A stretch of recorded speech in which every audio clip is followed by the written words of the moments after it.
Nesta noite, a USE Intermunicipal de Jales realiza a palestra com o senhor Divaldo Pereira Franco, de Salvador, Bahia. A União das Sociedades Espíritas de Jales, formada por diversas casas de Jales e da região, alegra-se com a presença de todos os companheiros que prestigiam esse evento de valor inestimável para nós.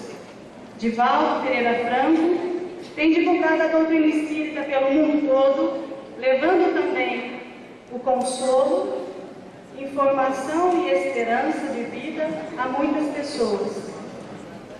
Ele desenvolve um belo trabalho junto à doutrina espírita, de divulgação do Evangelho de Jesus em prol da humanidade.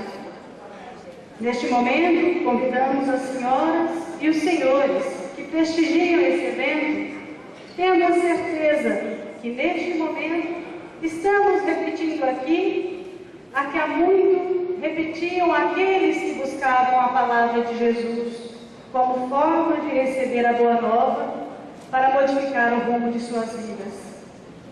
Queremos convidar para fazer parte da mesa o presidente da USE Intermunicipal de Jales, o senhor Durval Teodoro.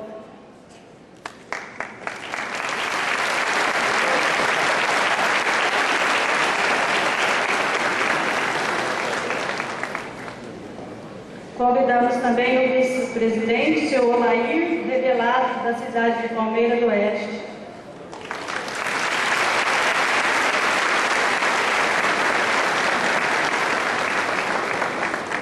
O diretor do Departamento de Doutrina da USE, Adelvair Davi.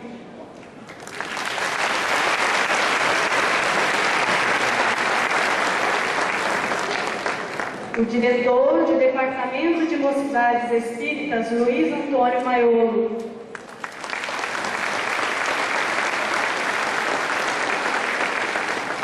A diretora de Evangelização Infantil, Aparecida Talhari.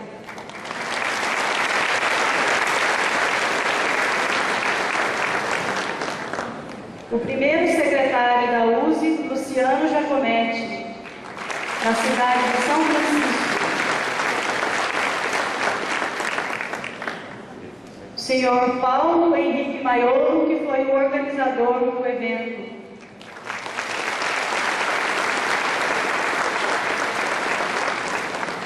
O companheiro e amigo de Divaldo há 44 anos, Miguel de Jesus Sardando.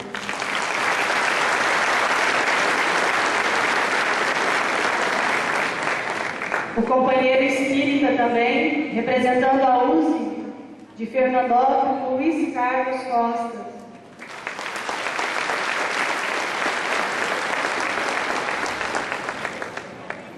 E agora, nesse momento, iremos chamar os presidentes das casas espíritas ligadas à USE Intermunicipal de Jales. Centro Espírita Adolfo Bezerra de Menezes, Erivane.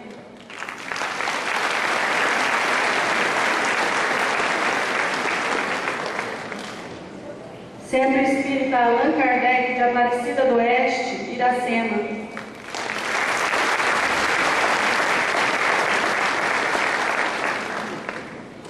Centro Espírita Allan Kardec de Jales, Rivail Rodrigues.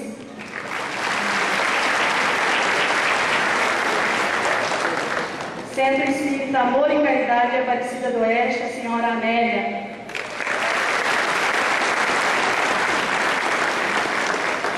Centro Espírita Chico Xavier de Jales, Pedro Bonilha.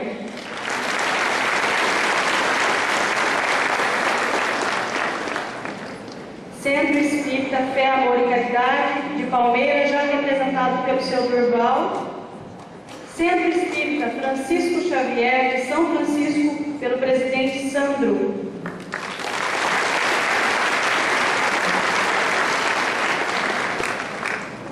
Centro Espírita Jesus de Nazaré, de Urânia, José Carlos. Representando o presidente. Centro Espírita Maria de Nazaré de Santa Albertina, José Carlos Reis.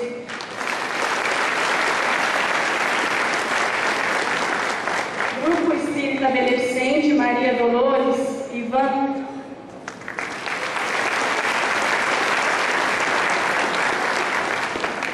Grupo União Espírita Caminho da Esperança, Dona Alvarina Mandarini.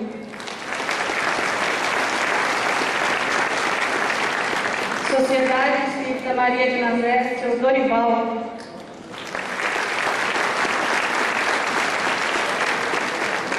Instituição Beneficente Benedita Fernandes, da Casa da Sopa, Rosa Perbellini.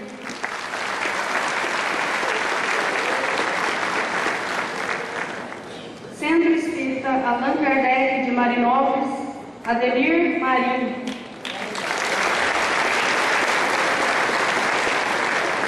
E União Espírita João Batista, já representado pelo seu Olair Revelato. Damos por encerrados os convites e nos perdoe algum companheiro a falha que possivelmente podemos cometer. Nesse momento, iremos convidar o orador, também orador, o seu Miguel de Jesus Sardano. Seu Miguel de Jesus Sardano acompanha Divaldo há 44 anos, é biógrafo, além de desenvolver um trabalho de coordenação das atividades do Divaldo em todo o estado de São Paulo. Seu Miguel mora em Santo André e muitos de nós também já temos a oportunidade de conhecê-lo. Gostaria então que o seu Miguel realizasse a prece para dar sinal à nossa palestra da noite com o nosso conferencista Divaldo Pereira Franco.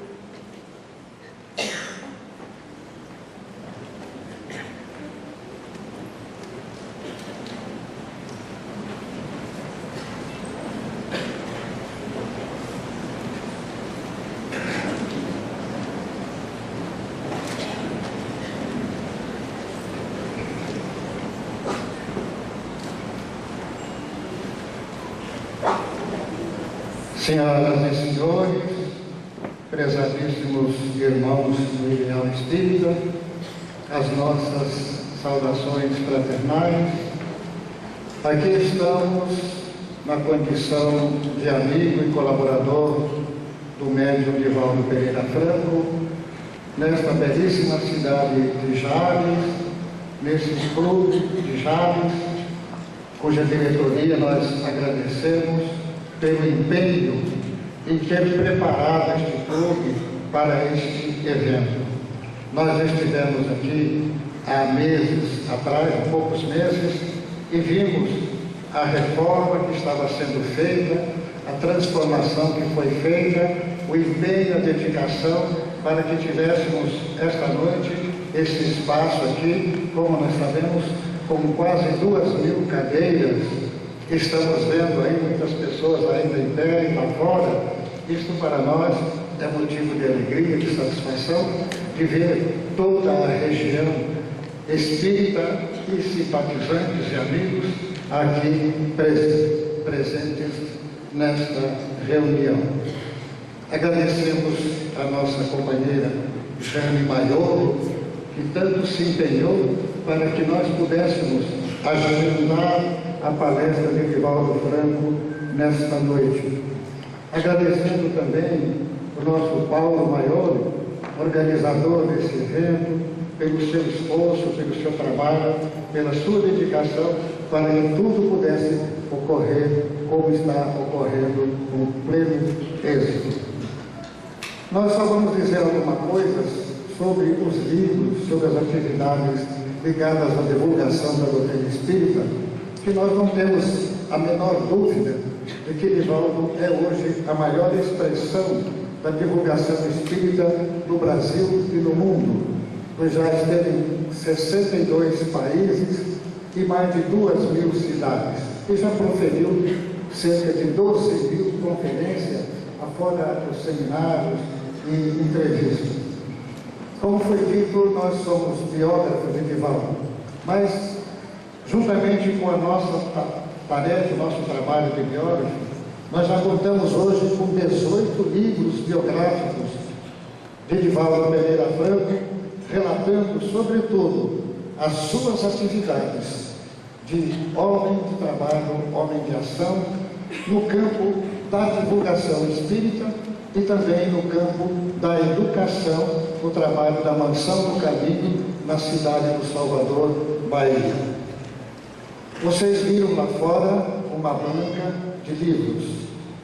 É um trabalho que nós estamos fazendo há muitos anos, acompanhando Divaldo Franco em todo o estado de São Paulo, o estado de Goiás, o estado de Minas e parte do Mato Grosso do Sul.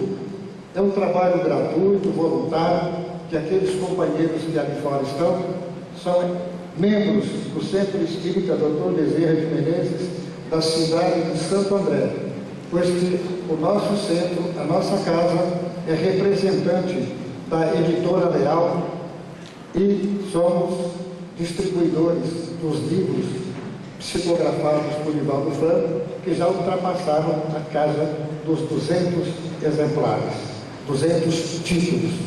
E nós estamos lançando hoje, aqui em Chaves, esta obra de Joana de Ângeles, a última publicada, Atitudes Renovadas.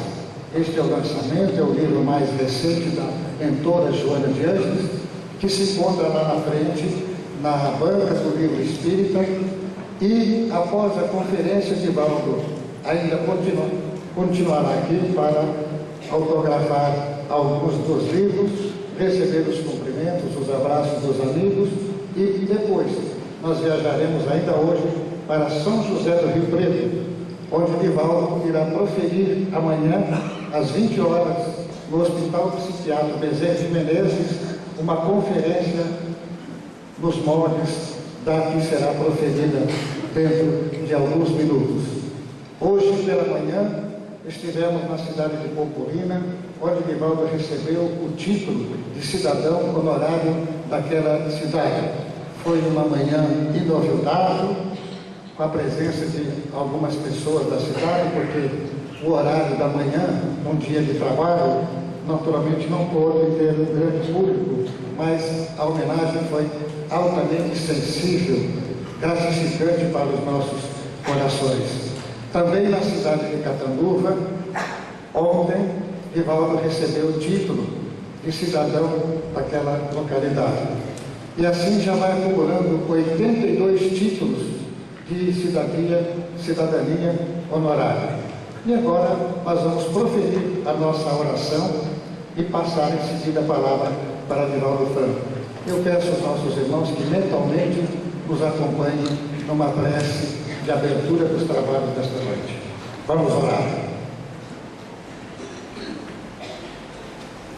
Numa postura de respeito, elevemos o pensamento ao Pai Celestial, Criador, em louvor de todas as dádivas que temos recebido na trajetória da vida, rogando as bênçãos do Pai, através de Jesus e dos mensageiros, para que todos nós recebamos estas energias, estas forças, para continuar a nossa tarefa, da nossa vida, no dia a dia. Que Deus abençoe a cidade de Jales, para que ela continue sendo este núcleo de trabalho, de progresso, de paz, produzindo, como vem produzindo, o sustento para muitas famílias, através do trabalho dignificante. Agradecemos também os senhores vereadores, a professora Tadinha, que também se empenhou tanto para que esta solenidade do título fosse realizada, e todos os seus companheiros, seus pares, a partir da presidência, pela maneira carinhosa como conduziu todo o trabalho. Que Deus abençoe a todos e que o Senhor continue conosco pelos nossos dias afora. Que assim seja. Agora nós chamamos à tribuna o nosso querido professor, médico e orador espírita, Divaldo Pereira Franco.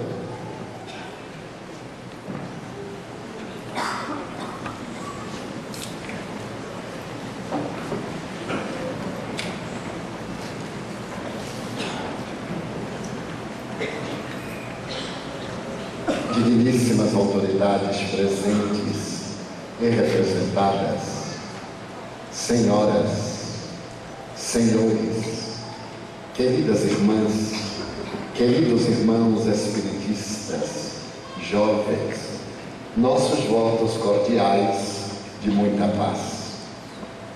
O admirável psicólogo cubano, professor Dr. Emílio Mille Lopes, fazendo uma análise da criatura humana, teve a ocasião de dizer que o ser humano é o único animal que não sabe viver. E ele não sabe viver por causa da razão. É o único animal que pensa. E nessa condição, o seu pensamento gera conflitos. A arte e a ciência de discernir leva a criatura humana a esse tremendo abismo dos conflitos humanos. Essa frase do professor Dr. Mille Lopes foi escrita há aproximadamente 70 anos. Caso ele estivesse hoje, certamente ele a repetiria, acrescentando que essa falta de sabedoria para viver levou a nossa sociedade a um comportamento existencial dos vazios psicológicos. Somos criaturas um tanto desnorteadas, vitimadas essas criaturas pelas necessidades imediatas, atiramos-nos no resvaladouro das paixões, na busca de falsas necessidades, para podermos preencher a ausência de sentido psicológico em nossa vida. E é em face desse fenômeno, a solidão, acompanhada pelos tremendos inimigos da criatura humana, o medo, a ira e também o amor, aqui colocado na condição perturbadora, porque o amor que tem a gênese nas manifestações sexuais, na busca do prazer, na variação das sensações, é que nós encontramos a pandemia da depressão, o tormento terrível da síndrome do pânico, e ao lado desses adversários da nossa paz, as enfermidades degenerativas, a síndrome de Parkinson, Alzheimer, ao lado de outras enfermidades destrutivas da nossa existência corporal. Diria Mille Lopes que a criatura humana, havendo perdido o sentido existencial, vagueia, sem nenhum norte, sem saber como aplicar a sua inteligência na área do bem, com os objetivos relevantes da solidariedade humana.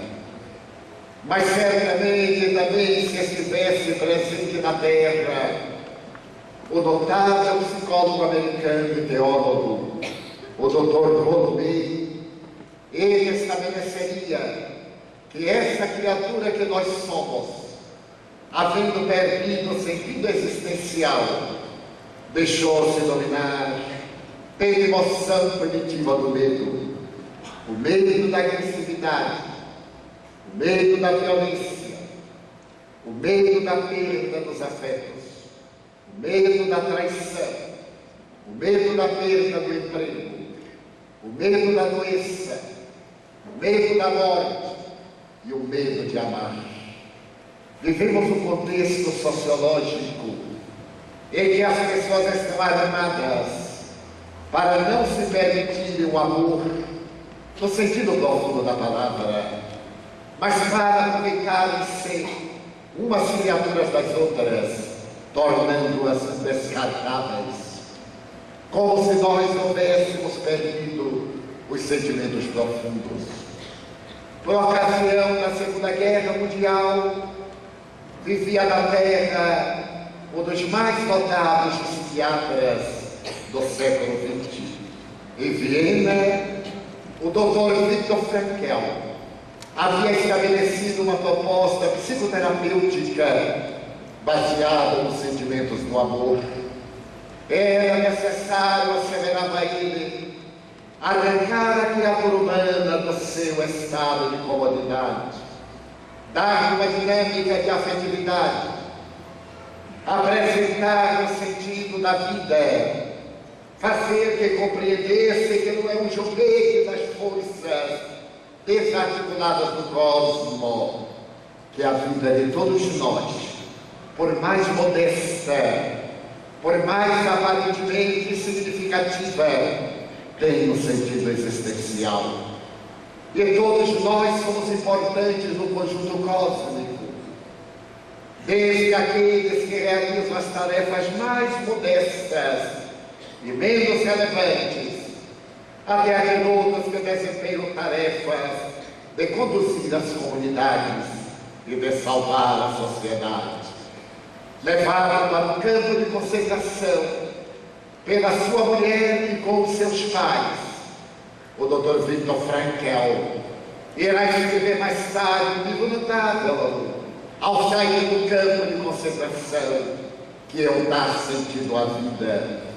Quando ele esteve colocado em Auschwitz, o campo que matou 1 milhão e 100 mil judeus e mais de 100 mil pessoas de várias nacionalidades, ele se dizia que não tinha direito de morrer, que a sua vida tinha o sentido de ele sobreviver para denunciar os crimes terríveis da hecatombe fanática do nazismo. Certo dia, estando ali no campo, 2 prisioneiros resolvem-se por suicidar-se. E ele, na condição de psiquiatra, pergunta aos 2 por que se vão matar. Um deles responde: eu não tenho nenhum sentido na minha vida. Eu sou geógrafo. Escrevi um notável tratado de geografia que foi interrompido pelo nazismo. Cada dia, quando começa a chamada, eu estou na lista daqueles que vão morrer antes de dar esse prazer aos alemães. Eu interrompo a minha existência. E Viktor Frankl lhe disse: já que os alemães desejam matar-nos, esses nazistas, não lhes demos o prazer de antecipar a hora da nossa morte.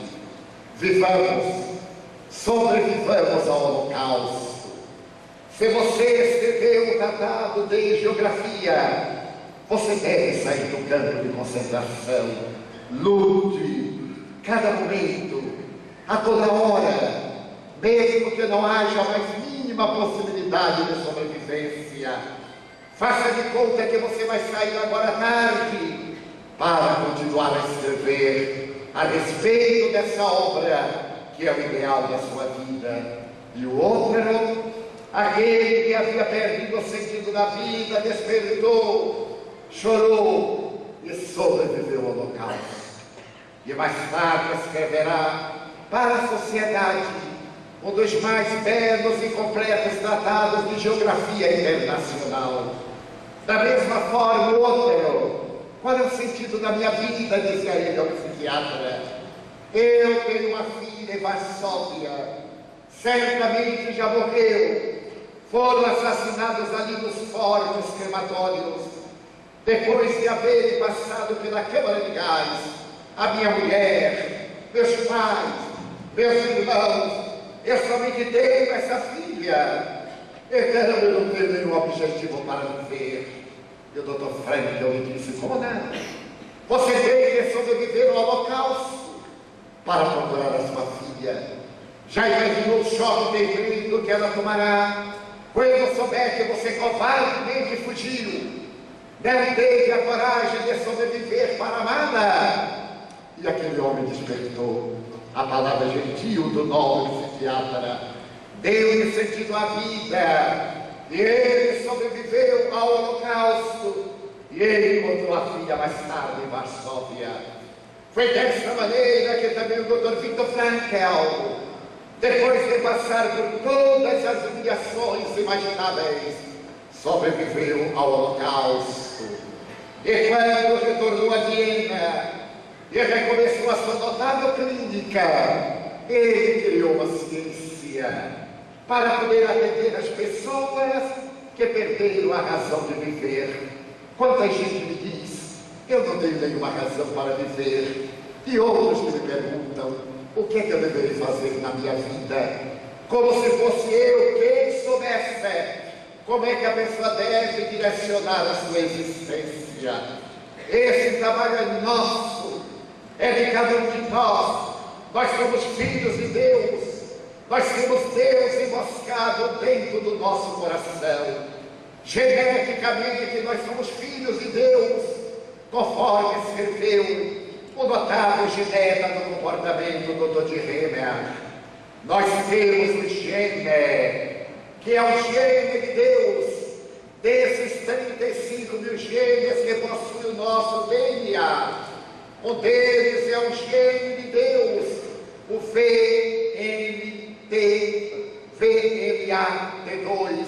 é o gene de Deus.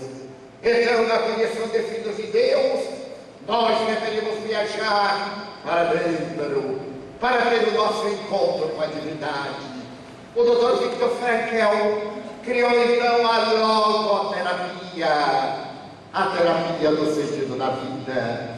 E uma das suas mais belas discípulas, a doutora Elizabeth Lucas, que ainda vive, homenageando seu mestre, estabeleceu que a doutrina cristã é o maior tratado psicoterapêutico da humanidade, a começar do desafio de Jesus, o amor. O amor é a virtude teologal mais grandiosa, porque ela representa o sentimento de paternidade de Deus para conosco. E assim sendo, foi criada na atualidade a terapêutica do amor. E vemos nos mais notáveis psicoterapeutas do momento, amor e terapia, num grande desafio para todos nós. É necessário auto-amar-se, é necessário que abandonemos esse conflito que nos assola, o da inferioridade, o do narcisismo, o complexo das nossas mágoas e dos nossos ressentimentos, para, na condição de filho de Deus, procurarmos descobrir que a nossa vida é valiosa, que nós merecemos ser felizes, acabarmos com essa desculpa de falsa humildade. Quem sou eu? Sou filho de Deus. Devemos ter a imensa satisfação, para não dizer o orgulho, de que na condição de filhos de Deus somos herdeiros do universo. E deveríamos viajar na direção dessa conquista inacessível, que é o amor, que começa dentro de nós, como Jesus teve a ocasião de dizer: que todos saibam que sois os meus discípulos, por muito vos amardes. Iniciando-se esse trabalho sublime do alto amor, nós teremos o respeito por nós mesmos. Não praticaremos em segredo aquilo que não temos coragem de praticar de público. Vigiaremos as nascentes do coração, de onde berram as boas ou as más palavras, conforme está incerto no Evangelho, para optarmos pelos sentimentos grandiloquentes da solidariedade, do dever, do trabalho de abnegação, de crescimento, de desenvolvimento intelecto-moral, conforme asseverou Allan Kardec para a humanidade.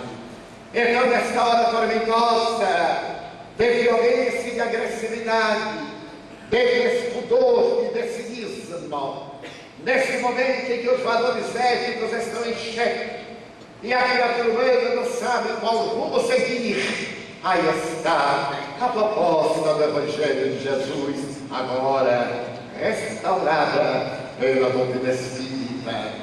O admirável Rabi da Galileia sabia que as criaturas humanas, em face da sua inferioridade, seriam capazes de preservar o grande legado das boas novas que ele veio a se trazer.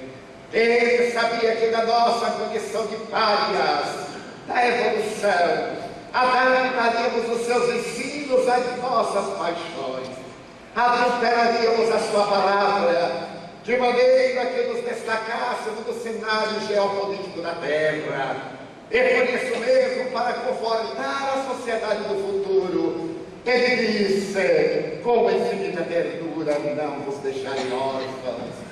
Eu rogarei a meu Pai e lhe pedirei para que ele mande o Consolador, que é o Espírito de verdade, que o mundo ainda não conhece, porque não está preparado para ele. E quando o Espírito de verdade chegar, o Paracleto, o advogado, ele repetirá as minhas lições, dir-vos-á coisas novas que ainda não podeis suportar, e ficará convosco até a consumição dos séculos. E foi no século XIX, em pleno período das luzes, quando a doutrina de Augusto Comte, o positivismo governava as mentes diante do materialismo de Karl Marx, de Engels, das filosofias pessimistas de Arthur Schopenhauer e de Friedrich Nietzsche, que aparece no Espiritismo. A semelhança de uma madrugada nova, após uma noite tormentosa, para poder propor à humanidade uma outra maneira de raciocinar. Quando Allan Kardec, o egrégio codificador da doutrina, apresentou-a, teve a ocasião de reflexionar para uma doutrina nova, palavras novas, para palavras novas também outras, e por isso proponho a palavra Espiritismo, que é uma ciência que estuda a origem, a natureza, o destino dos espíritos e as relações com o mundo corporal. É uma ciência porque investiga a realidade do ser, utilizando-se do bisturi da investigação no organismo da mediunidade, para saber quem somos, de onde viemos, para onde vamos, e decifrar o velho binômio da filosofia, a vida e a morte. Quando a filosofia do Ocidente começou a criar as suas primeiras escolas, pretendendo oferecer felicidade à criatura humana, descobriu que havia um grande enigma no processo da vida, era o enigma da morte. Será que a morte é a consumação de todos os fenômenos reais ou apenas dos fenômenos biológicos? Será que a morte é o fim da vida? A tradição grega dizia que os mortos acercavam-se das águas do rio Estígias para serem atravessados da barca de Caronte para o outro lado. E por isso mesmo os gregos colocavam uma moeda entre os dentes dos cadáveres para poderem pagar ao barqueiro de além da morte, conduzindo-as ao outro lado da vida. Quando eram pobres, uma moeda de cobre. Quando eram remediados, uma moeda de prata. E quando eram ricos, uma moeda de ouro. E o mitológico Caronte, atravessando as águas prestígias, tenebrosas e sombrias, colocava os chamados mortos na outra margem, a margem da vida.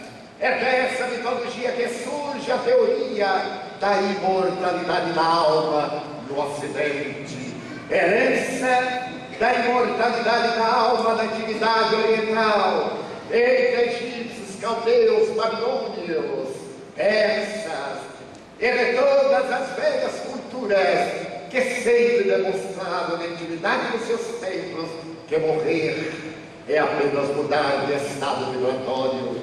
A morte, desde então e antes, desde o período do homem de Neandertal, do período do homem de Cro-Magnon, que a crença de mortalidade da alma, da raça, era uma realidade. Então Allan Kardec demonstra que esta ciência nova dispõe dos elementos para provar que a vida continua. E como é uma ciência, ela tem um efeito filosófico e tem os seus paradigmas que lhe dão sustentação.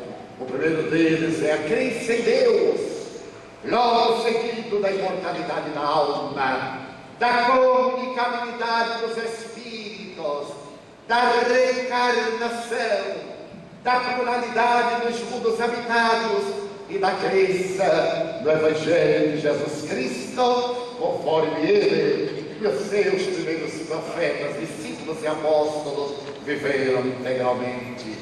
Essa doutrina filosófica é portadora de consequências ético-morais, religiosas, porque centraliza todos estes postulados apenas em um deles, que é o postulado do amor. Quando o indivíduo ama, ele adquire o estado de maioridade psicológica. Quando ele quer ser amado, permanece no estado infantil. Por isso que Jesus se transformou na figura mais gigantesca de que a humanidade tem conhecimentos. Allan Kardec, esse notável cientista, porque apesar de ser pedagogo, discípulo de Pestalozzi, dedicou-se ao magnetismo, adotou a filosofia positivista, ao investigar a realidade da vida, do ser e do não ser, estabeleceu como condição essencial a investigação que ele realizou utilizando-se da mediunidade. Foi ele quem deu à mediunidade a dignidade relevante de que ela se reveste, porque a mediunidade não é do espiritismo, é uma faculdade da alma, inerente às criaturas humanas, que o corpo reveste de células para decodificar as vibrações que procedem de outra faixa de energia. Todas as criaturas são portadoras dessa peregrina faculdade, como todas as criaturas possuímos inteligência, memória, aptidões artísticas, culturais e éticas. Da mesma maneira que temos o gênio e o idiota, a pessoa portadora de um consciente intelectual normal, e outro genial, e outro na idiotia, também a mediunidade pode ser ostensiva desde os primórdios da infância, que pode ser natural, que cada um poderá educar, desenvolver, como faz com a inteligência, ou com a memória, ou qualquer outra aptidão de que seja constituído. Através dessa mediunidade provou-se que a vida continua. Mas será que esse mérito pertence à doutrina espírita? De maneira nenhuma. Foi Jesus, o notável médium de Deus. Foi exatamente o homem de Nazaré, o ser mais perfeito que Deus ofereceu à criatura humana para servir-lhe de modelo de guia. Quem demonstrou que a vida antecede o corpo, a vida sucede o corpo, a vida retorna ao corpo. Foi ele quem, anunciado por anjos através da boca de profetas, o que demonstra que ele já vivia, virá à terra e tomará da indumentária carnal para realizar um périplo de 32 anos e 10 meses, mudando totalmente a geopolítica sociopsicológica da humanidade. Será esse homem que às margens do mar da Galileia, que é o lago de Genesaré, uma pequena porção de água semelhante ou menor do que a a enseada da Baía de Guanabara, no Rio de Janeiro, mudou a estrutura da filosofia terrestre. Até a chegada dele, herói era aquele que esmagava o outro, vencedor, aquele que tripudiava sobre o cadáver do vencido. A sociedade aplaudia os dominadores. Ele aparece no cenário histórico de uma cultura dominada pela prepotência romana e estabelece que forte é aquele que se vence a si mesmo. Porque vencer os outros é fácil. Eu posso vencer uma pessoa com uma calúnia, com o arredio, com o punhal, o revólver, a infâmia, o veneno, a traição. Mas para vencer as minhas más inclinações, para superar as minhas paixões, eu necessito de uma força hercúlea, incessante e continuada, vigiando sempre a minha atitude perante a vida, a fim de ser o herói no país dele mesmo. E Jesus estabelece então esse herói, que muitas vezes está vestido no indumentário da pobreza, da pequenez social, distante dos abastados e dos poderosos, dando-lhes dignidade. A criatura humana acreditava que felicidade era o poder, felicidade era ter. Quanto mais se tem, mais se pode. Quanto mais se pode, mais se gosta. Jesus vem suavemente. Ele diz que tudo aquilo que temos não é nosso. Nós não temos nada, nem o corpo de que nos utilizamos. Nós somos mordomos, utilitários. Estamos usando essas peças utilitárias para realizar determinada tarefa. Eu recordo-me de que certa feita no Senado americano, o sacerdote católico, o bispo Foucault, foi convidado a proferir um discurso para os dignos senadores do Capitólio. E sua eminência, depois de perorar, evocando Jesus, que não tinha uma pedra para reclinar a cabeça, embora as aves dos céus tivessem ninhos e as feras tivessem covis, ele disse: ninguém tem nada, tudo que temos passa de mãos. E ao terminar o seu admirável sermão, o senador texano acercou-se e lhe perguntou de bispo: é verdade que nós não temos nada? Isso é verdade, sim, excelência. Pois eu convido no próximo sábado a ir até a minha fazenda no Texas para me provar que o senhor está errado.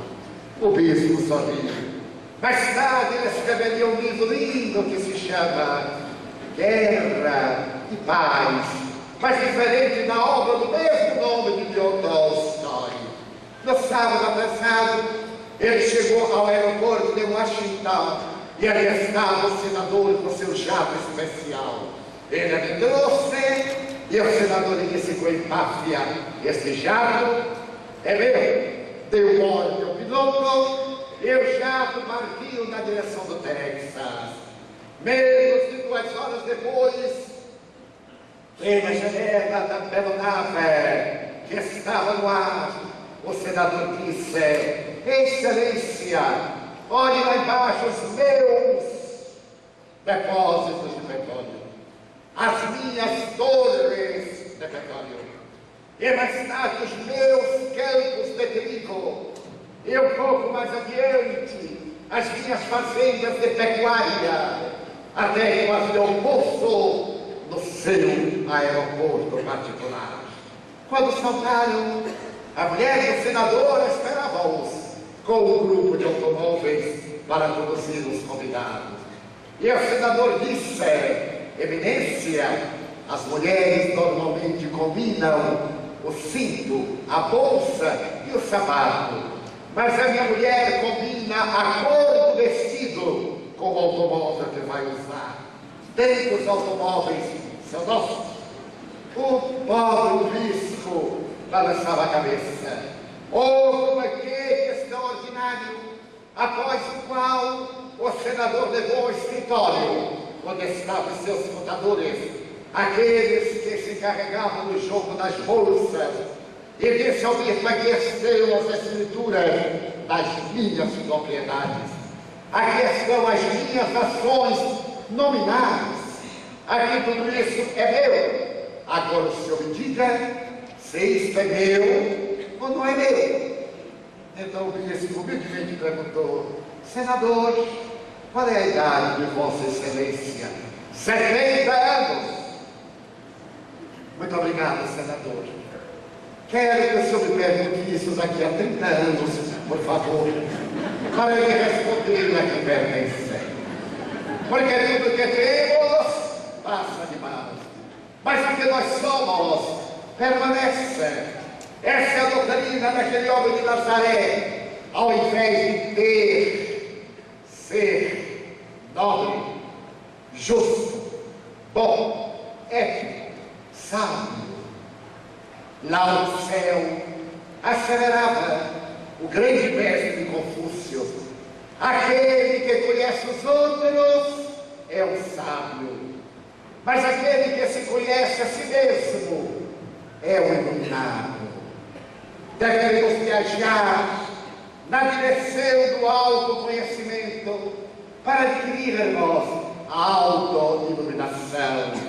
Então a proposta da doutrina espírita é demonstrar que depois do corpo a vida prossegue, mas cada qual será aquilo que fez de si mesmo. O poder, as glórias, os títulos permanecem na terra, as joias passam de mãos.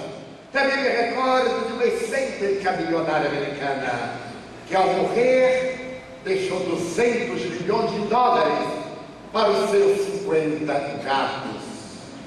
E exigia, no entanto, que deveria ser enterrada no seu automóvel Rolls Royce, folheado a ouro, porque ela desejava levar alguma coisa para o túmulo.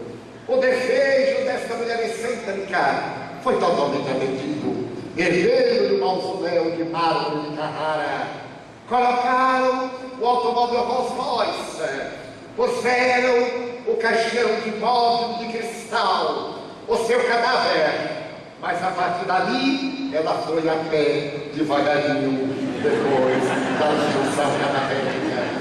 Não pode levar os seus tesouros, porque o que nós temos não somos, e o que nós somos não temos.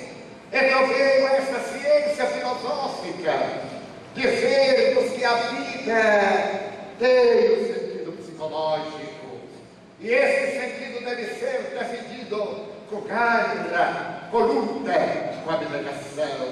Tornou-se esta ciência a filosofia nova, que estabelece para nós uma mensagem de alegria e repete a doutrina de Jesus nas boas novas que ele veio trazer e que agora estão sendo ressuscitadas, atualizadas pelas vozes dos espíritos imortais.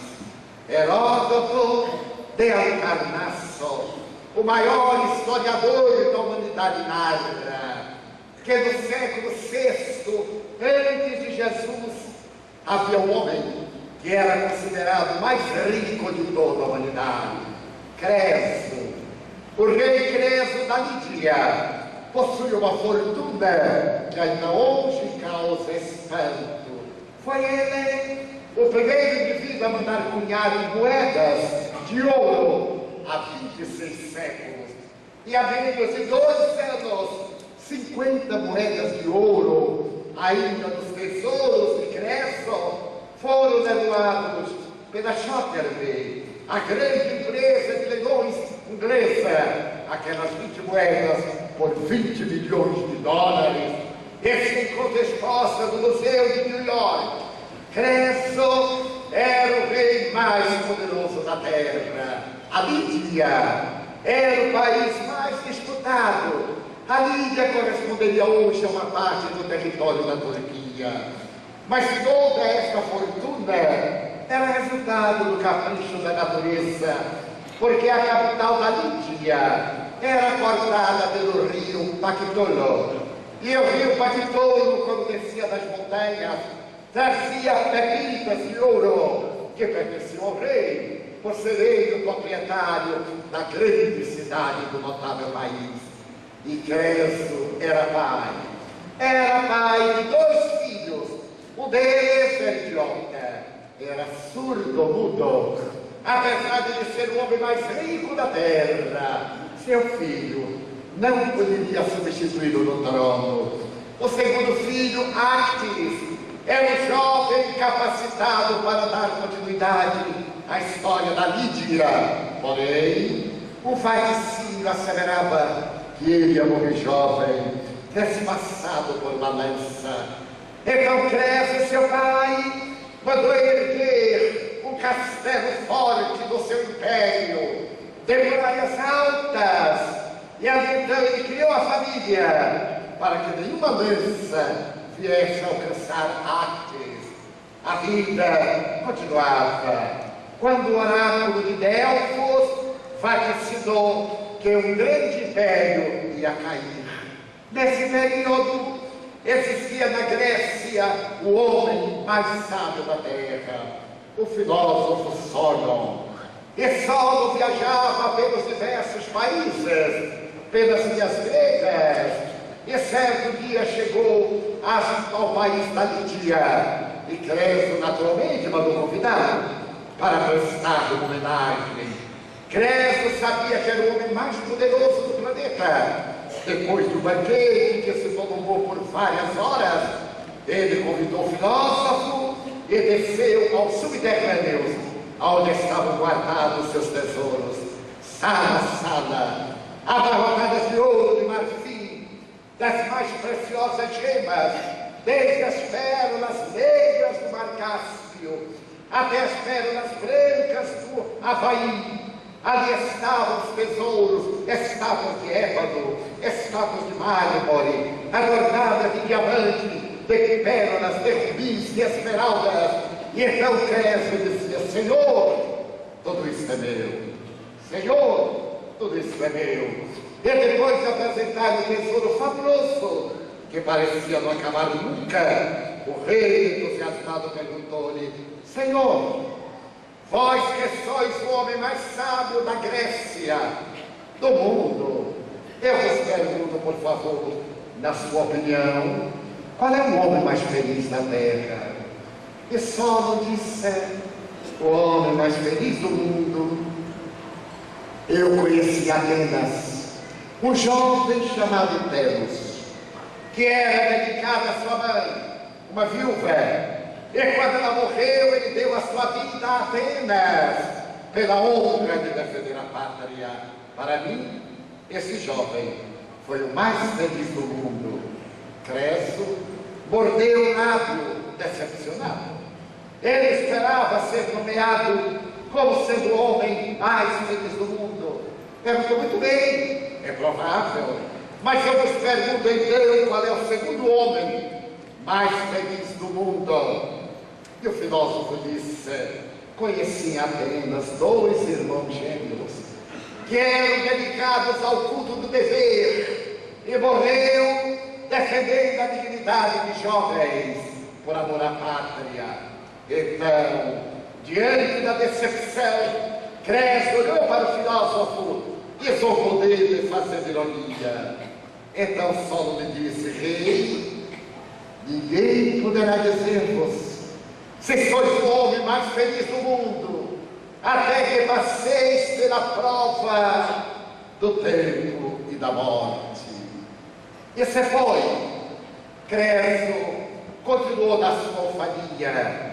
Naquela oportunidade, Minos, o célebre Minos, o rei mitológico, que tudo quanto pegava se transformava em ouro, no seu país experimentou uma tragédia, porque o seu filho Adasto, filho único, havia gerado a morte de uma pessoa relevante, e o pai mandou para o exílio. Quando Creso soube que o filho de Minos estava no exílio, mandou buscá-lo, para servir de companhia ao seu filho Actis, que não tinha nenhum companheiro. Adasto e Actis tornaram-se amigos devotados, e é certo dia, porque Actis nunca houvesse saído do palácio, Adasto, que era um grande caçador, propôs que fugissem pela madrugada para poder realizar uma caçada. Assim fizeram, armados de arco, flecha e lança, saltaram as muralhas e adentraram-se pelo bosque. Encontraram uma vara de porcos selvagens, saíram a perseguir o rebanho. Um dos porcos espiou, estabilhou-se e os dois correram atrás. Separaram-se. Adasto foi nas pegadas do animal. E subitamente ele viu que um arbusto movimentava-se. Tomou da lança e atirou-a. No justo momento em que Actis, que ali estava refugiado, ergueu-se e a lança transpassou-lhe pelo pulmão, atingindo o coração e matou. O madeireiro que passava fez-se testemunha e o oráculo cumpriu a profecia trágica. O filho do rei morreu vitimado por uma lança. O cadáver foi franqueado na cidade de Sardes, a capital. O rei, entristecido, decretou luto, e Adasto dobrou-se sobre o caixão do seu amigo, chorou copiosamente, sacando do punhal, suicidou-se por ser o responsável por tanta desgraça. E Creso continuou administrando a grande fortuna.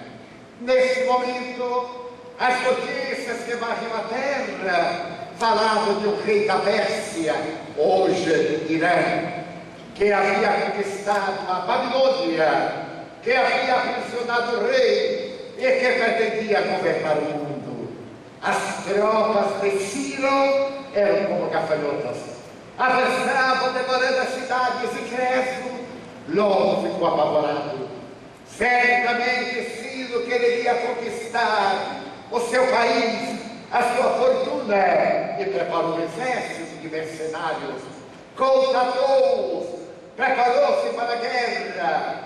Quando Minos soube, magoado, porque Creso havia tirado seu filho e levado a essa tragédia, entrou em contato com o rei da Pérsia e ofereceu-lhe território para ele colocar os seus exércitos perto da Lídia.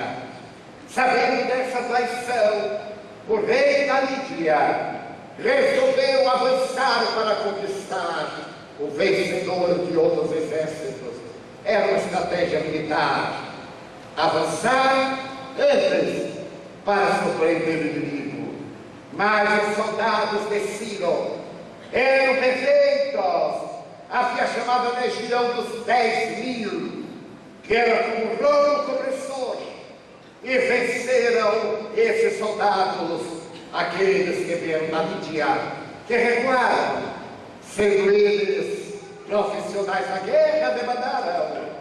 E quando menos esperava, Creso, da sacada do palácio em Sardes, olhava a sua cidade sendo destruída. Os soldados invadindo jardins, adentrando-se nos subterrâneos, trazendo o espólio da guerra, os tesouros, jogando na rua e incendiando a cidade. Estava ele dobrado na sacada, chorando por ver a destruição do seu império. E seu filho, surdo-mudo, estava atrás de um reposteiro, de onde podia ver a porta de entrada e a janela que estava o rei. Subitamente, aparece um soldado persa com uma lança e vem de costas do rei, prepara-se para atirar a lança, e o filho vê. Então, tomado de estupor, ele que era surdo-mudo deu um grito: não mate, ele é o rei. Creso voltou-se, a lança dispara e crava-se na madeira da janela, e ele teve a vida salva. Mas foi arrastado a ferros ao meio da rua, com a família real, na condição de escravo. Todo o poder de Creso foi agora levado pelas ruas da cidade de Sardes, e ele foi amarrado a uma madeira para ser queimado vivo. Quando estavam colocando as achas de lenha, ele contemplou a cidade destruída, os tesouros jogados na rua pela soldadesca embriagada que matava mulheres, crianças e idosos e estuprava as virgens. Então as lágrimas dominaram meus olhos. E nesse momento, quando iam atear fogo ao poste agora, que se ia transformar numa labareda flamejante, Creso gritou: ó Solo, ó Solo, como tu tinhas razão. Neste momento passava Ciro a cavalo, o conquistador, que escutei falar o nome de Solo, ele que amava o filósofo, para o animal, e perguntou-lhe: por que anuncias o nome de Solo? Quem és tu? E ele diz: eu sou o rei do país que acaba de cair, que vós conquistastes. Solo, um dia lhe perguntei a respeito do homem mais feliz do mundo, e ele disse que nunca se sabe, senão depois da morte. Porque enquanto você está vivo, existem as surpresas do cotidiano. E quem está em cima vai para baixo, quem está embaixo sobe. Então nunca se sabe, senão depois que tudo acabou. Quando ele disse, Ciro no exército mandou suspender a execução. E então subiu aquele estrado onde estava o homem atado e mandou desamarrá-lo. Olhou a soldadesca e disse de improviso: anotai que Ciro, conquistador do mundo, acaba de perdoar a Creso, porque se um dia eu também me tornar prisioneiro de outrem, espero que ele haja com misericórdia, conforme eu estou agindo. E salvou a vida do rei, que se curvou diante dele. Ele disse: majestade, agora eu não sou mais rei, eu sou vassalo. Levai-me para a Pérsia e permiti que eu seja administrador da vossa fortuna, que eu e minha família sejamos servos do vosso império, em agradecimento por nos haver salvado as vidas. E Ciro, que era nobre, levou-os. Creso tornou-se o preceptor de Cambises, o filho de Ciro, que mais tarde tentará conquistar Atenas e não consegue. E quando morre Creso, ele, antes de expirar, ainda repete: ó Solo, como tu tinhas razão. Então a felicidade depende do que nós temos. A verdadeira felicidade é aquilo que nós somos. É exatamente essa proposta da autoiluminação. O que é que o Espiritismo pretende de nós? Convidar-nos a ter a certeza de que depois da sepultura a vida, a lama e o pó em que se transforma a nossa indumentária carnal são as vésperas de uma madrugada indecente de alegria, que é a imortalidade. Jesus nos demonstrou no seu diálogo memorável no Monte Tabor com Moisés e Elias. Ele provou ser o governador da terra, porque o grande legislador hebreu e o profeta vieram do além-túmulo 1600 anos depois de morto. Volta Moisés. 600 anos depois de morto, volta Elias para homenagear Jesus. E se isso não bastasse, depois da crucificação vergonhosa, em que ele transforma as traves de escárnio em asas de luz, ele volta ao terceiro dia para demonstrar que a vida continua. Oh, Miriam! E a antiga Beatriz de Magdala, ao vê-lo, grita: Rabone, mestrezinho, e corre para abraçá-lo. Não me toques, ainda não estive com meu pai. Vai e diz aos meus discípulos que eu voltei. A ressurreição gloriosa de Jesus é o atestado mais eloquente da imortalidade da alma, que hoje o Espiritismo nos oferece como sendo o hino de libertação das consciências, porque a mediunidade veio para esse mistério, dar de graça aquilo que de graça vem dos céus, dizer às almas que choram: enxugai o pranto, vossos mortos vivem, eles voltarão para poder consolar-vos. Não vos desespereis, tende tento, a vida continua. E mais do que isso, nós nos voltaremos a encontrar aqui mesmo na escola terrestre, através da reencarnação, porque na reencarnação que nós desejamos o nosso futuro. Felicidade e desdita são inevitáveis consequências dos nossos atos. Somos o que fizemos de nós, seremos o que fizemos de nós. É com uma alegria imensa, mesmo na dor, dá-nos uma inefável felicidade, porque isso é transitório, mas a felicidade é permanente. E sabemos que se hoje choramos, é porque estamos colhendo a sementeira de espinhos que plantamos no passado. Que é fazer? Plantar uma sementeira de bênção para recolhê-las no futuro. Ainda me recordo como se fosse agora. Naquela época, aos 15 anos, o nosso hábito era atender a imensa fila que ia para a nossa casa para depois das reuniões. E ficávamos até madrugada, atendendo um a um. Depois, quando foi criado o atendimento fraterno, esse notável trabalho de psicoterapia espírita, houve uma seleção dos casos, e para mim, nas reuniões doutrinárias, quando estou em Salvador, são mandados somente os casos desesperadores. Naquela época, as pessoas chegavam, sentavam-se ao lado direito do salão de entrada, e quando eu terminava, punha-me de pé, vinha o primeiro, o segundo, até o último, e às vezes 3, 4 da manhã, estávamos lá, segurando a esperança, colocávamos uma cadeira, para de vez em quando apoiarmos a berda e colocarmos as obras do codificador Allan Kardec, o livro dos Espíritos, o livro dos Médiuns, o Evangelho segundo o Espiritismo, o Céu e o Inferno, a Gênese, algumas obras de Emmanuel, o nosso Caminho, Verdade e Vida, etc.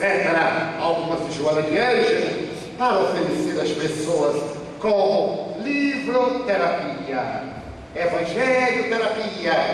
E certa madrugada, mais ou menos a 1h da manhã, estávamos ali como de hábito, quando vimos entrar 3 senhoras. Uma delas era minha conhecida. Ela frequentava nossa casa uma vez que outra. Não era espírita, era uma senhora muito rica, e naquele tempo aqueles ricos tinham medo de ser espíritas, pelo amor aos miseráveis bens terrenos. Mas ela gostava. Ela me dizia: Divaldo, eu não sou espírita, mas eu adoro paz. Toda vez que eu estou carregada, eu venho aqui para você me descarregar. Eu era o descarregador de baterias da minha vida. Ela se complicava, eu descomplicava. E naquela madrugada, quando ela chegou, eu imaginei que era um problema, porque são pessoas chamadas: ele é muito bom, tem um coração muito bom, só não tem boas ações. São pessoas que têm bom coração para levarem problemas para os outros resolverem. É muito como dizer assim: vá lá, Chico Xavier é bonzinho, vá lá, fulano de tal é ótimo, diga que fui eu que mandou, eu tenho muito bom coração, e sobre carrega aqueles que também têm bom coração. Quando eu acordei, disse, meu Deus, o que será hoje nesta madrugada?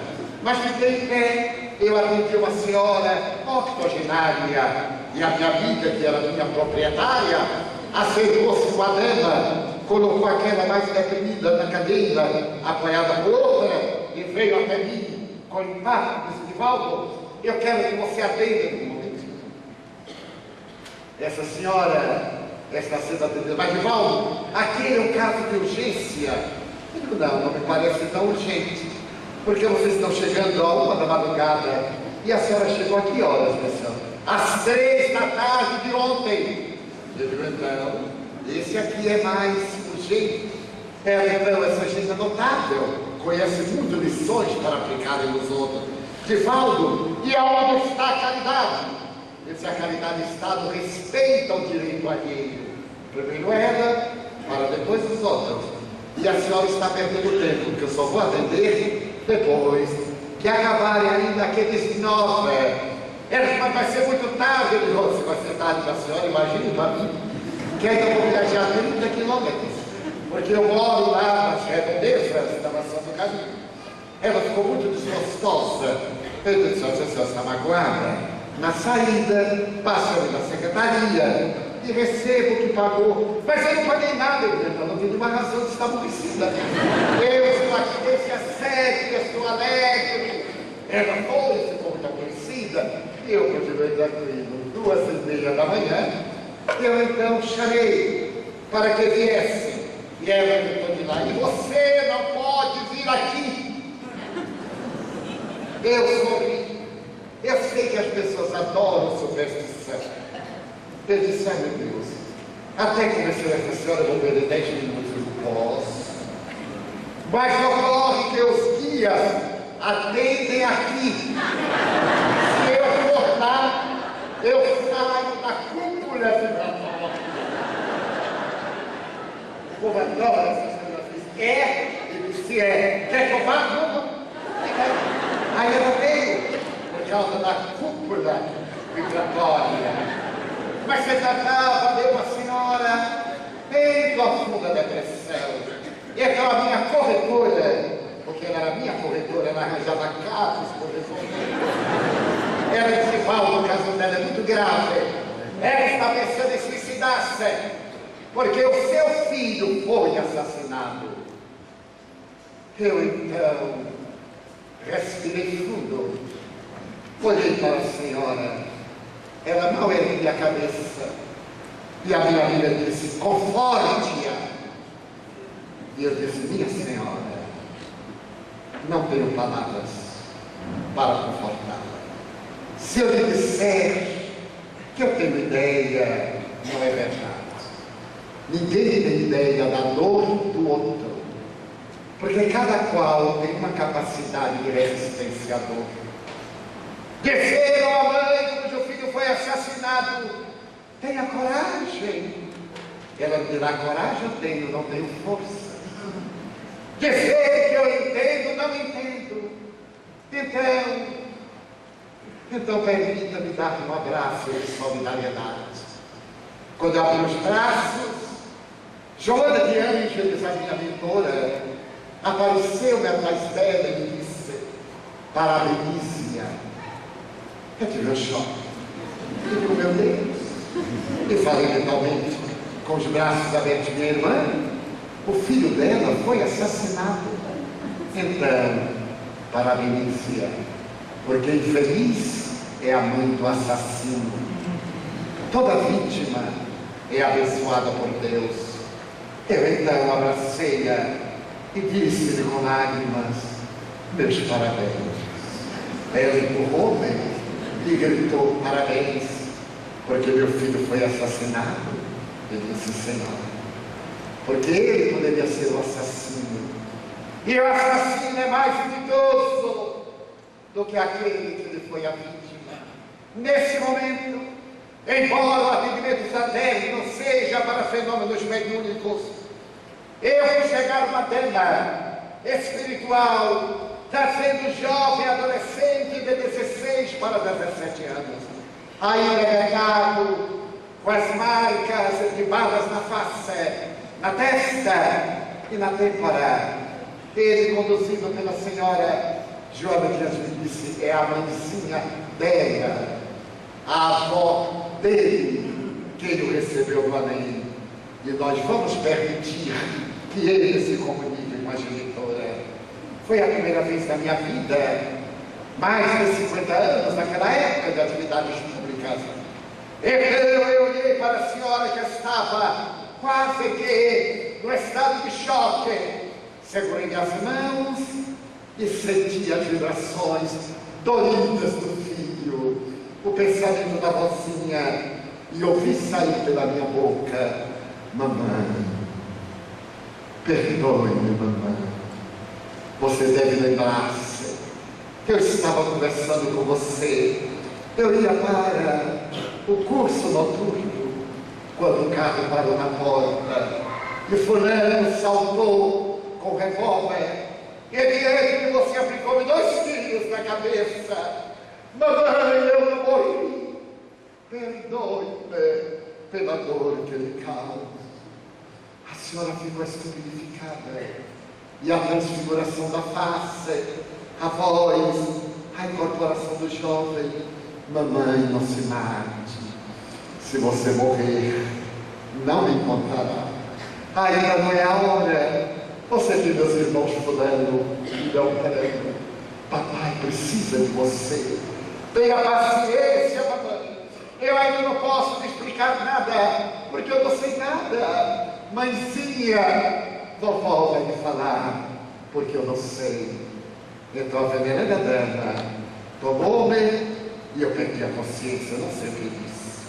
Mas ao despertar, a senhora estava com expressão diferenciada, os olhos brilhavam de lágrimas. Então eu lhe perguntei: senhora, é seu filho? Sim. Como a senhora sabe?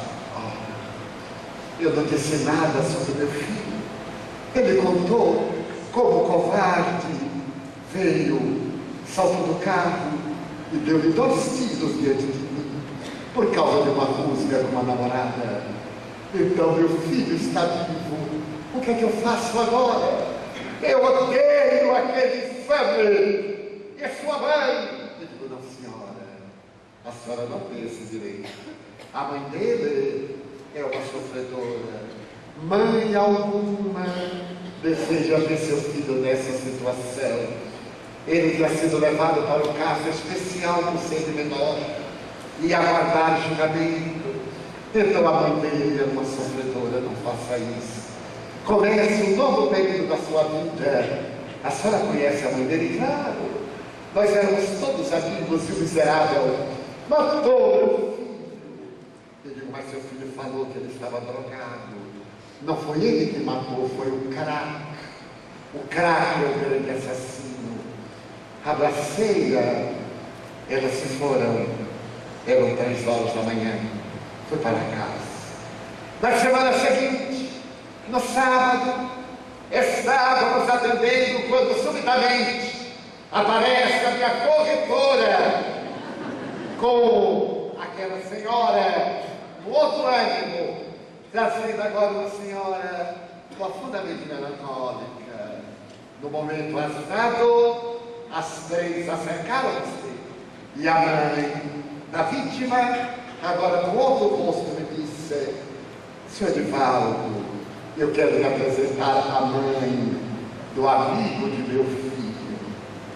Nobre diálogo.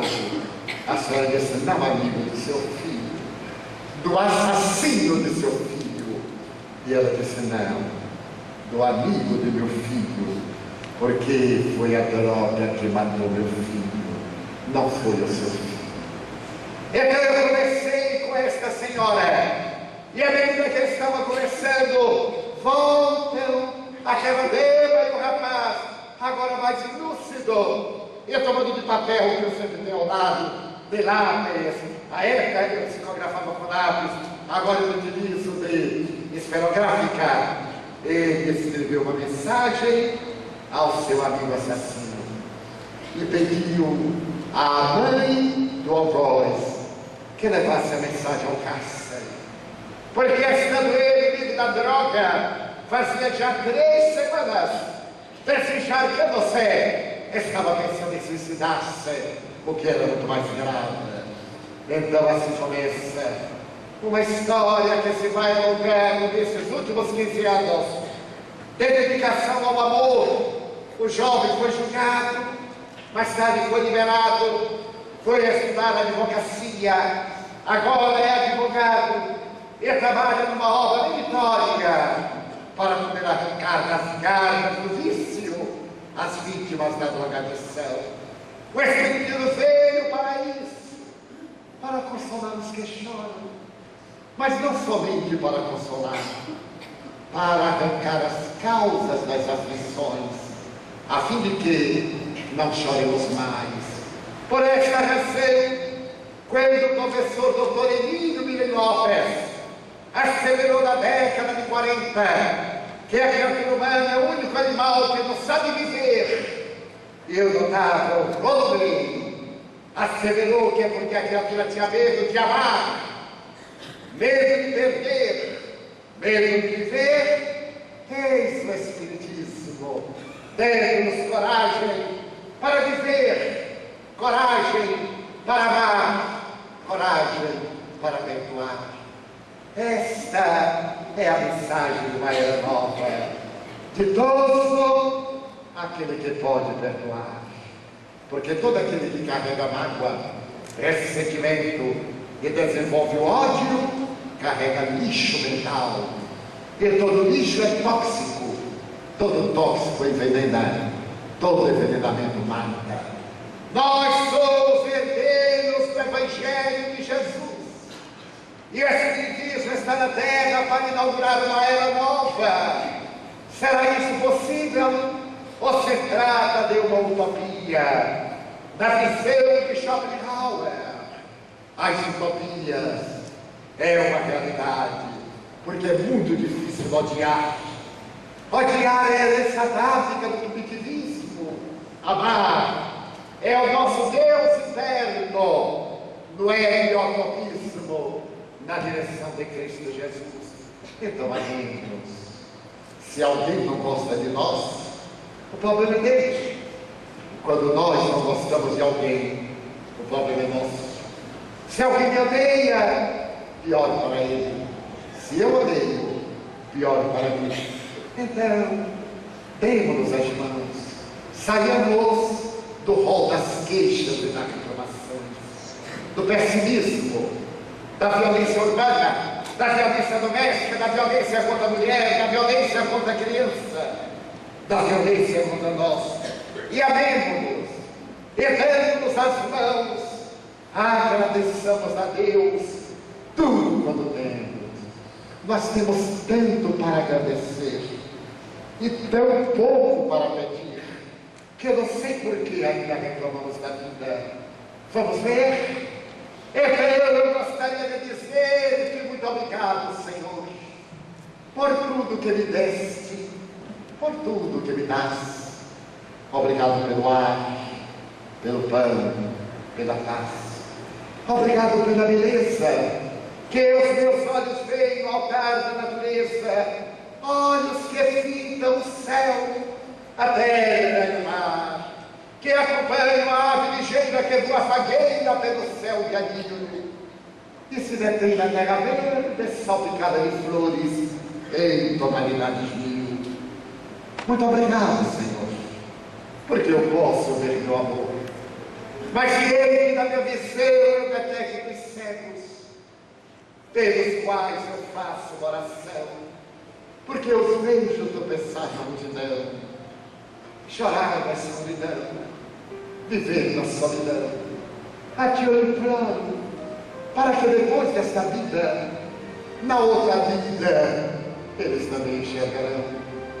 Muito obrigado pelos ouvidos meus, que me foram dados por Deus, ouvidos que ouvem o tamborinar da chuva do pegueiro, a melodia do vento nos ramos do almeiro, as lágrimas que choram, os olhos do mundo inteiro, ouvidos que ouvem a música do povo que desce do morro na praça a cantar, a melodia dos imortais. A gente ouve uma vez e não esquece nunca mais. A voz melodiosa, canora melancólica do boiadeiro, e a dor que geme e que chora no coração do mundo inteiro. Pela minha faculdade de ouvir, pelos surdos eu te quero pedir, porque eu sei que depois desta prova, na vida nova, eles escutarão. Muito obrigado pela minha voz, pela sua voz, pela voz que ama, que canta, que legisla, que ilumina, que te alteia uma canção, que o teu nome profere com sentido a emoção. Diante da minha melodia, eu quero rogar pelos que sofrem de afasia. Eles não cantam de noite, eles não falam de dia. Oro por eles, porque eu sei que depois de tanta dor, do teu reino de amor eles cantarão.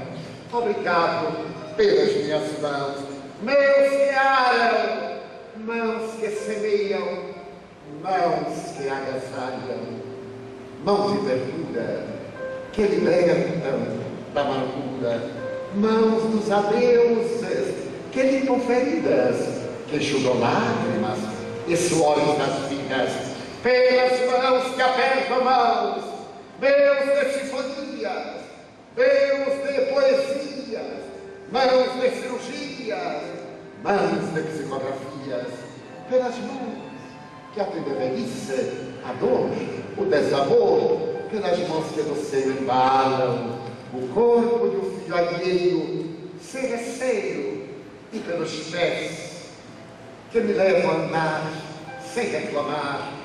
Muito obrigado, Senhor, porque eu posso vaiar diante do meu corpo perfeito, eu te quero louvar, porque eu vejo na terra aleijados, amputados, marcados, paralisados, que não se podem movimentar. Eu oro por eles, porque eu sei que depois desta expiação, na outra reencarnação, eles também caminharão. Muito obrigado por fim pelo meu lar. É tão maravilhoso ter um lar.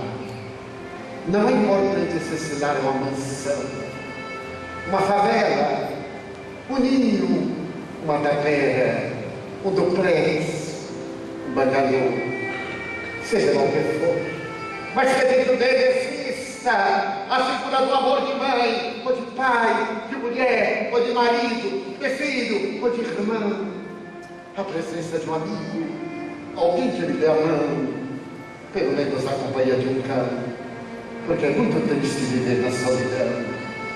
Mas se eu ainda tiver para amar, nem um teto para me guardar, nem uma cama para repousar, nem aí reclamarei.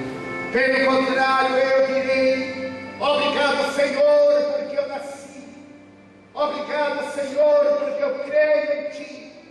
Obrigado, Senhor, por ser cidadão. Já me fez pelo Teu amor. Obrigado, Senhor, pela Sua atenção. Muito obrigado,